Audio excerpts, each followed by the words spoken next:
चलिए अब हम टीथ सेटिंग शुरू करते हैं। मेरे पास एक एक्रिलिक का टीथ सेट है। चलिए हम पहला दांत निकालते हैं। इसको थोड़ा सा कॉटन से साफ करते हैं।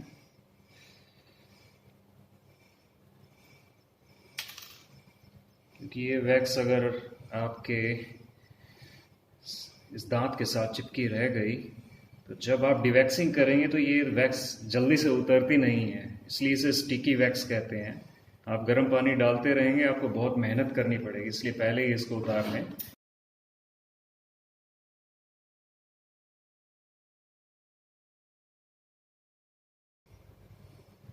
अब ये दांत बहुत ही बाहर है क्योंकि इसका जो सिंगलम एरिया है वो बहुत ही बड़ा है और हमें दांत की शेप थोड़ी ठीक चाहिए, इसलिए हम इसको रिड्यूस करेंगे।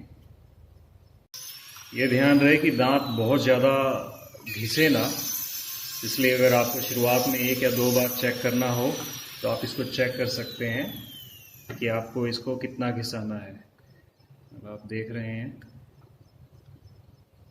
अब या तो हमें बेस प्लेट को थोड़ा सा घिसाना पड़ेगा या फिर दांत को थोड़ा सा और। चलिए इस दांत को थोड़ा सा और घिसाते हैं।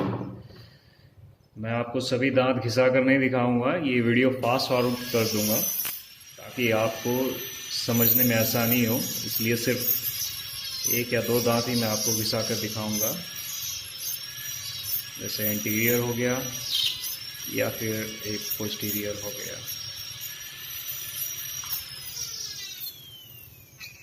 यहाँ से इसको राउंड ऑफ करना ज़रूरी है ताकि इसकी एनाटॉमी में बहुत ज़्यादा फर्क ना आए।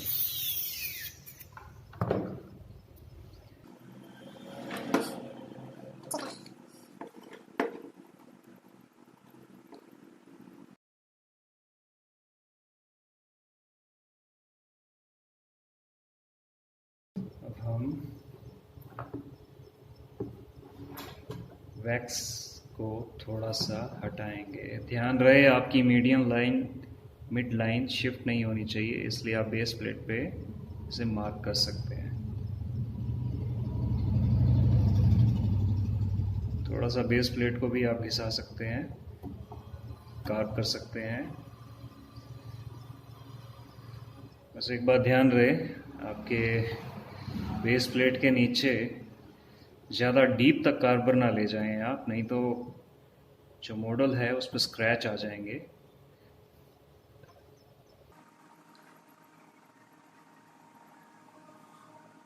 जो पहला दांत होता है वो सबसे इम्पोर्टेंट होता है।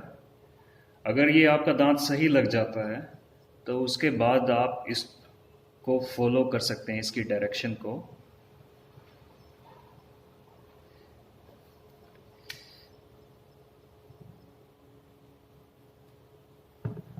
देखिए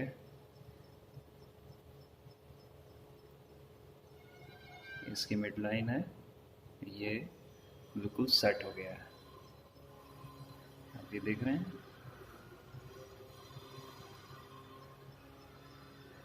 this one mid line and this one, ये बिल्कुल आपके एज पर ही आना चाहिए।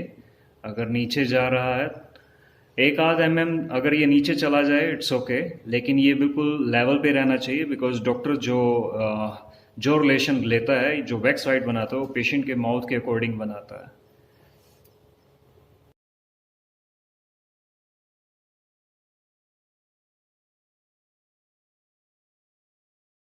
कैन सी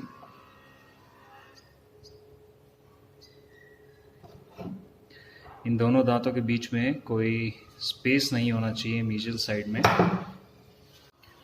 अच्छा, अभी एक बहुत ही ज़रूरी बात बता रहा हूँ मैं आपको। जब हम ये 2 दांत लगा देंगे तो इनको लगाते वक्त एक चीज़ का और ध्यान रखना है, आपके जो दांत का इंसाइजल एज है वो लोअर के वेस्टिबुलर एरिया पे फॉल करना चाहिए। अगर आप देखें तो ये चीज़ यहाँ पर फॉल करनी चाहिए। ठीक वैसे ही यहाँ से अगर देखें हम तो ये चीज़ यहाँ पर फॉल करनी चाहिए वेस्टिबुलर एरिया में।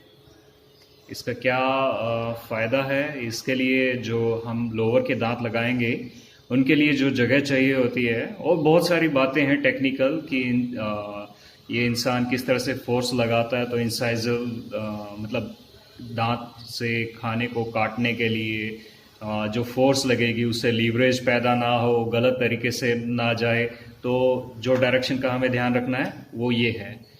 ये बहुत ही ज़रूरी स्टेप है अगर आपको एक आइडल डेंचर तैयार करना है तो। और हाँ, आप इसको ग्लास स्लैब पे देख सकते हैं। मैं आपको आइडिया दे देता हूँ। ये दांत हम यहाँ पर एक प्लेन सरफेस पे रखकर चेक कर सकते हैं। तो जो इंसाइजल एज है दोनों के बराबर टच करने चाहिए, जैसा कि आप देख रहे हैं। अब जो लैटरल हम लगाएंगे उसका भी थोड़ा सा ध्यान रखना है कि जब ये लैटरल हम लगाते हैं तो ये सेंट्रल से थोड़ा सा ऊपर होना चाहिए। 1 mm एनएफ होता है, जैसा कि आप देख रहे हैं। और इसकी डायरेक्शन का भी ध्यान रखना है, ये भी बिल्कुल वैसे ही फॉल करना चाहिए। अगर ये लोअर का एंटीरियर रीजन ज़्यादा चौड़ा है तो आप इसको चौड़ा ही रखें दांतों को, आपको घुमाव देने की ज़रूरत नहीं है जल्दी।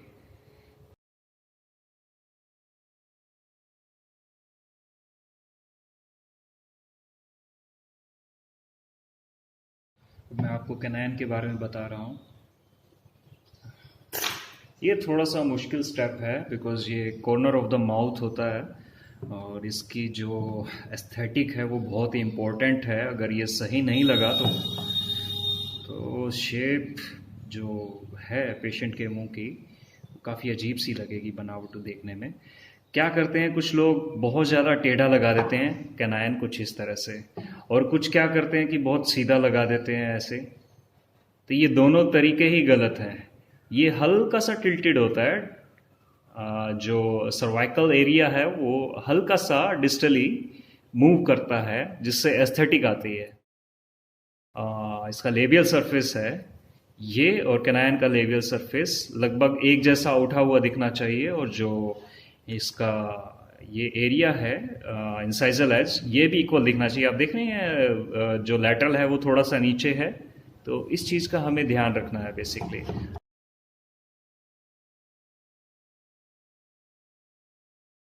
और एक चीज़ जो आपका इंसाइजल एज है वो कैनाइन में अंदर की तरफ घूमते हुआ आएगा। ये अब वेस्टिबुलर एरिया पे पर्टिकुलरली फॉल नहीं करेगा, थोड़ा सा अंदर होता जाएगा बिकॉज आगे मोलर रीजन स्टार्ट होने वाला है।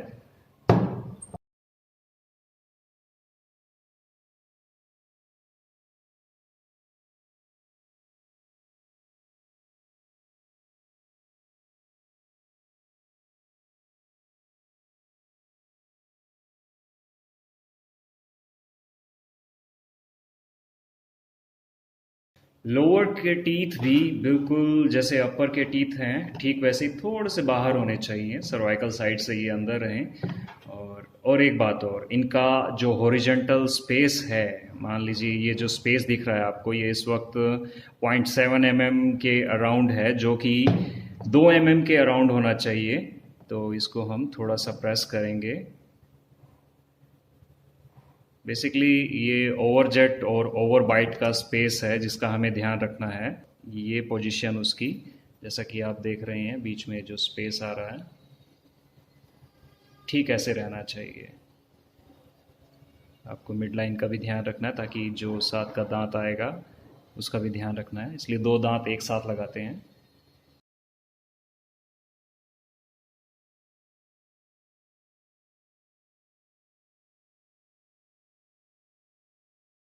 दांत को घिसाने में बिल्कुल भी ना डरें, ना ही हिचकें, क्योंकि जो बिगनर्स होते हैं वो सोचते हैं दांत घिस जाएगा ज़्यादा तो क्या होगा।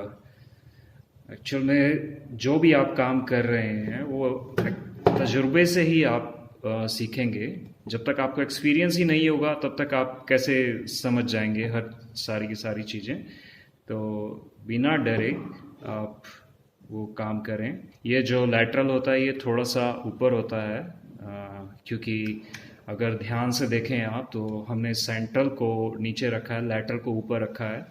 तो ठीक वैसे ही जो टेक्निकल टर्म होती है वो ऐसे ही होती है। पैरेलिज्म जाती है अपर लोअर के टीथ की, तो हमें ये ध्यान रखना है। और एक बात और, जब आप एक तरफ का दांत लगाते हैं तो आपको इमीडिएटली दूसरी तरफ का दांत लगाना है। ये नहीं कि आपने लेटर लगा दिया और उसके बाद सीधा कैनाइन लगा रहे हैं। इससे क्या होगा कि आपके दांतों की जो सिमेट्री है वो आप समझ नहीं पाएंगे, और जब ये एंटीरियर लग जाएंगे दांत 6, तो आपको लगेगा कि इसमें कुछ चेंज करने की ज़रूरत है, तो वो चीज़ आपको परेशान करेगी। इसलिए पहले से ही आप इस चीज़ का ध्यान रखें।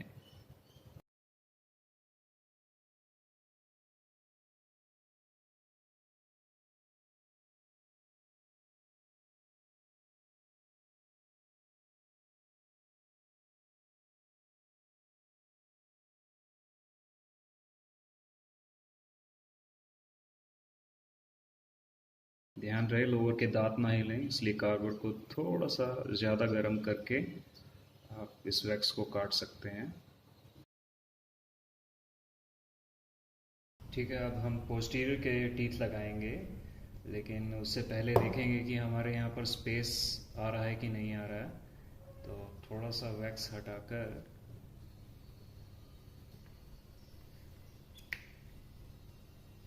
आप प्रीमोलर को देखेंगे चेक करके। अगर ये एज बिल्कुल इक्वल जा रहे हैं तो आपको रिड्यूस करने की ज़रूरत नहीं है, लेकिन आप देख रहे हैं ये एज नीचे फॉल कर रहा है, तो हमें थोड़ा सा इसको रिड्यूस करना पड़ेगा, क्योंकि यहाँ पर बेस प्लेट पर टच कर रहा है।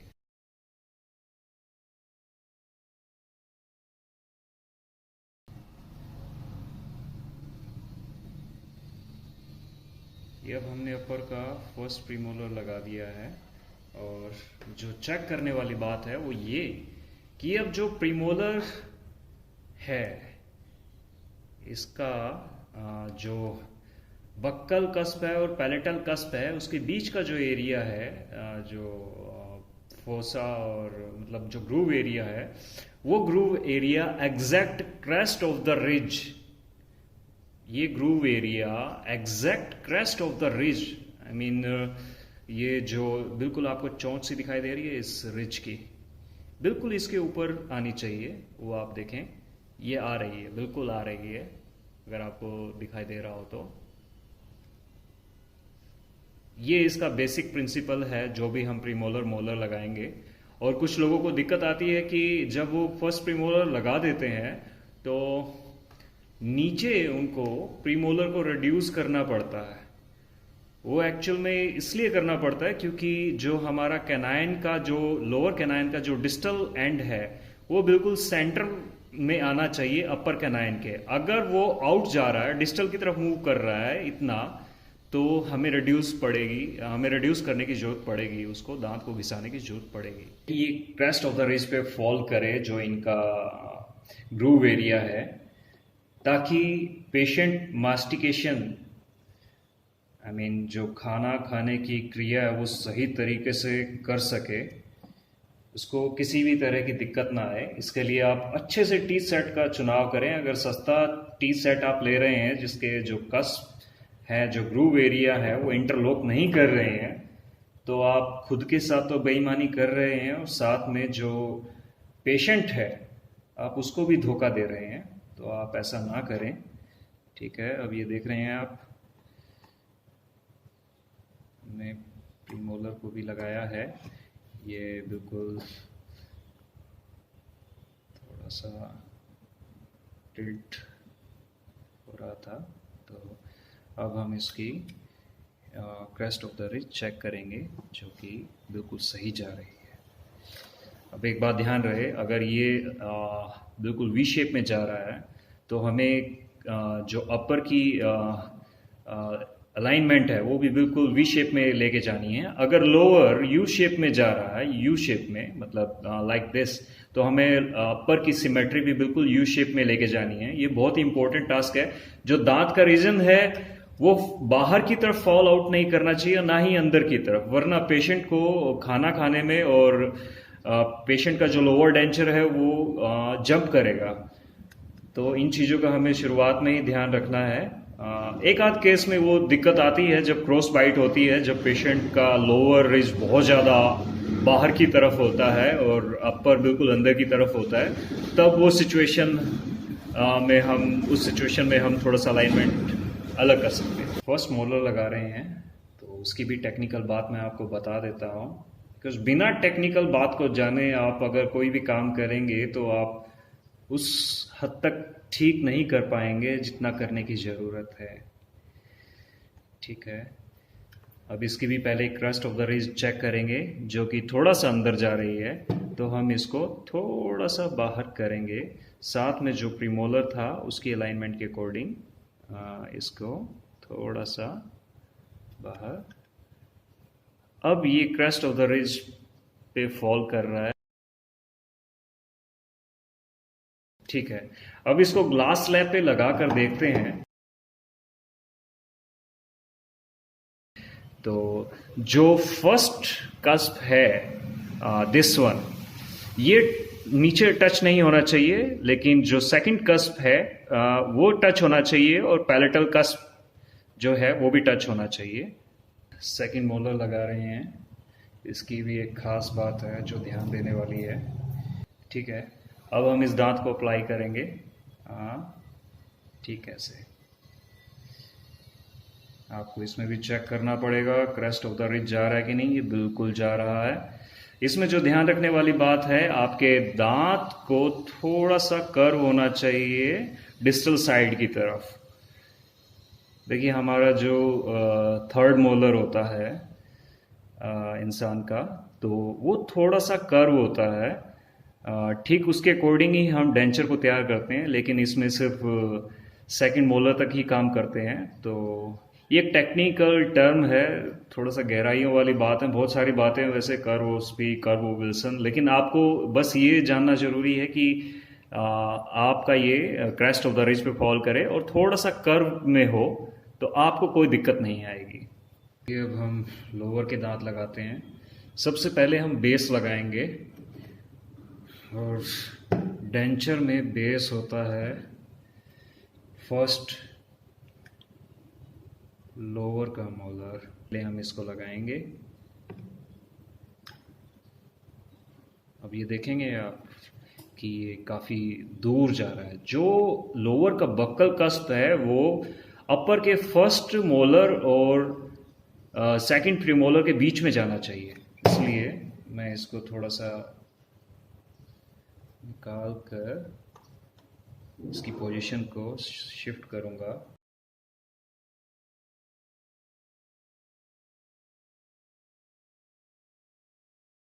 देख रहे हैं यहाँ पर, ठीक है।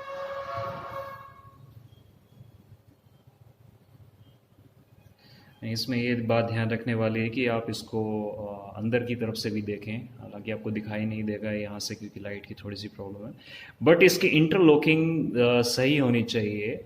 ये आप कोशिश करें देखने की। तो सेकंड प्रीमोलर लगाएंगे। ये दांत मैं साथ के साथ सील कर रहा हूँ ताकि ये सेट हो जाए, क्योंकि इसको दबाने पर जो दबाव पड़ेगा उससे थोड़ी सी पोजीशन में डिफरेंस आ सकता है, इसलिए आप भी इसको सील करके पानी में डिप कर लें। उसके बाद ये फर्स्ट प्रीमोलर हमने लगाया और इसको प्रेस किया। अब आप देख रहे हैं कि ये बिल्कुल कस्पेशन एकदम एग्जैक्ट पॉइंट पर जा रही है, थोड़ी सी भी प्रॉब्लम नहीं आ रही है। हम पीछे से और इसको ठीक करेंगे। ये देखिए ये हो गया। तो जो हमने ऊपर की अलाइनमेंट दी थी, जिस हिसाब से फर्स्ट मोलर को इस तरह से कस्प को ऊपर रखा और डिस्टल साइड को नीचे रखा, अगर आप ऐसा करेंगे तो आपको कोई दिक्कत नहीं आएगी, आपकी इंटरलॉकिंग एकदम सही हो जाएगी। प्रीमोलर लगाएंगे। अब आप देख रहे हैं जो प्रीमोलर है बिल्कुल फिट हो गया है, तो इसको हम प्रेस करेंगे। देखें आप, तो हमारे सेकंड मोलर के लिए जगह बहुत कम है, तो इसके लिए क्या करेंगे हम, इसके लिए हम इस बेस प्लेट को यहाँ से काट देंगे।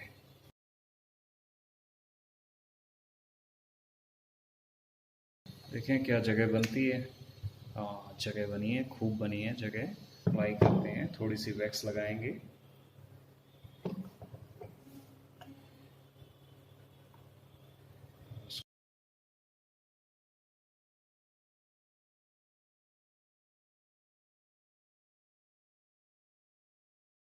अपर को प्रेस करेंगे ऐसे।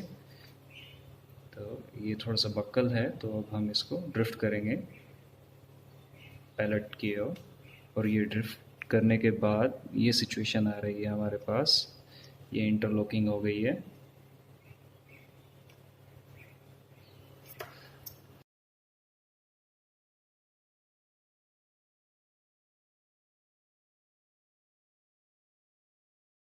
एक कर्व जा रही है, ठीक जैसे यहाँ पर जा रही है। ठीक है, हमने ये पूरी की पूरी टी सेटिंग कर दी है। अब ये जानने के लिए कि हमने सही किया है कि नहीं, तो पहले हम ये देखेंगे क्रेस्ट ऑफ द रिज बिल्कुल सही फॉल कर रही है। दूसरा जो सबसे इम्पोर्टेंट है बाद में देखने के लिए, वो ये कि जब आप इंटरलॉकिंग कस्प मिलाते हैं तो चेक करें आप मूव करके कि वो मूव कर रहे हैं कि नहीं। थोड़ी सी भी अगर स्लाइटली हो रही है तो दिक्कत।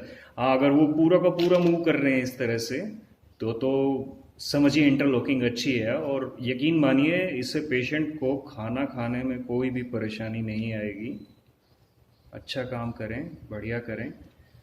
अब इसकी जो कार्विंग का स्टेप है वो मैं आपको अगले वीडियो में दिखाऊंगा।